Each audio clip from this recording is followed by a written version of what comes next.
When you went to sleep last night, I don't know about you, you probably blacked out, but whatever the case, you did not expect to wake up to a blackout, did you? Well, a fault in the system plunged the morning into afternoon into darkness in a national power outage whose equal was last experienced 4 years ago. The power distributor attributed this to a system disturbance which occurred on the transmission network at 5:49 a.m. Lillian Kiarie followed the team on the ground and went in the air with them to get us details on why there was darkness before dawn in both Kenya and its impact on Uganda. If you woke up before the sun was out, this is likely the morning that greeted you. Not so much of rise and shine as there was a nationwide blackout. The inconvenience that was caused and the potential of an even greater one pushed the electricity distributor Kenya Power to get on the road and seek to find the fault and fix the situation. About 5 kilometers from Kiambu town is where this high voltage transmission power line is located in Dumberi village. This line alone is energized with about 220,000 voltages. About 10 minutes to 6 o'clock this morning is when a technical hitch is reported to have occurred here, which majorly contributed to the power outages experienced.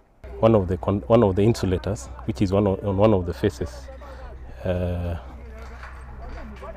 they developed a problem and led to a fault. Conductors are basically wires which carry energy, electrical energy, and most of the time they are at very high voltage, and for them to be able to perform as they are supposed to, then they are supposed to be separated from anything that is connected to the ground, because any connection of these wires to the ground leads to a fault, and that fault is what leads to loss of supply. The great need for a solution saw the efforts move to the next level off the ground and into the air. This tower, located along the Sasini coffee plantation, was identified as having developed a technical fault which led to power loss on the critical power line. The engineers explain that the system glitch on this key line led to overloading of other power generators across the country, sparking a power outage. This line connects Nairobi from Olkaria through a substation called Nairobi North and finally Dandora. This line provides bulk transportation of supply to the city and its environs.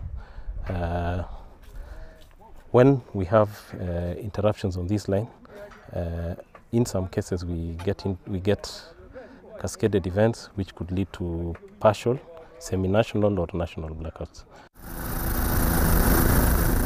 The engineers say that this line evacuates power from Olkaria power generation sites in Naivasha to Nairobi, and any technical hitch is an expensive one for the country. It was an uphill task restoring power here. The team seemed keen to ensure they left nothing up in the air, not even their daring staff. A task that requires a highly trained team of more than 20 technicians, security officers, and the farm's chief pilot to get on top of this 45-meter-tall tower. The team says that 30 minutes after the outage, they had already assembled and were looking for the problem point.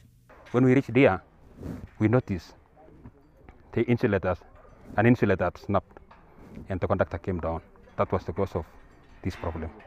The main reason for using helicopter in Kenya Power is we realize our lines are passing through remote areas. The engineers refuted claims circulating on social media that the outage was due to an upsurge in water levels in key hydroelectricity generating dams owing to heavy rains and flooding in parts of the country. Once a line has snapped or it's out, we also have backfeeding of lines. And like as you can see, the power has two lines. We have the left side and the right side. So one side is off, they can restore the power on the other side. So we are able to serve the customers that are served on one side. As we left this site, the engineers were wrapping up, having sorted the issue that saw the country suffer a national blackout last experienced 4 years ago. The heat of this blackout was significant as it also affected Uganda's supply. From about 6:30 a.m. Saturday, the country also experienced a national power outage, which the Electricity Regulatory Authority attributed to a fault on the Kenya power system. Lillian Kiarie, NTV.